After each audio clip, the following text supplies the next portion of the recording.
I avui mateix tècnics especialistes han visitat la zona devastada per l'incendi d'Andilla, que ha cremat 20.000 hectàrees. Allí, sobre el terreny, han comprovat que hi ha escuts naturals que han resistit les flames. Es tracta d'un camp experimental de ciprers a Xèrica. Allí està Lola Oliver. Lola, estos arbres han actuat com un tallafocs natural.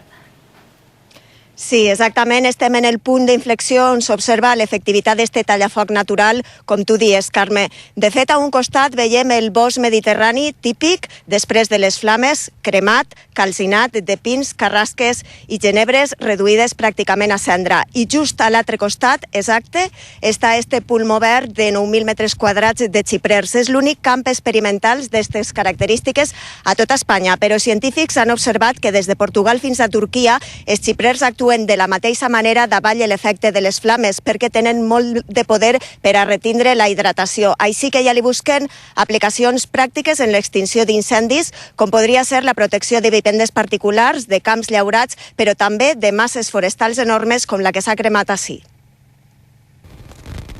És la prova extraordinària, encara que molt desgraciada, que necessitaven els científics del projecte europeu CIFFAIA, barreres verdes de ciprers contra els incendis.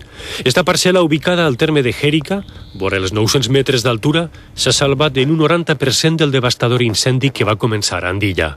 Estos camps experimentals destinats a l'estudi del comportament de les barreres naturals de xiprer davant el foc han sobreviscut en unes condicions climatològiques extremes a un dels incendis més devastadors dels últims anys, demostrant la seva eficàcia en la lluita contra els incendis forestals.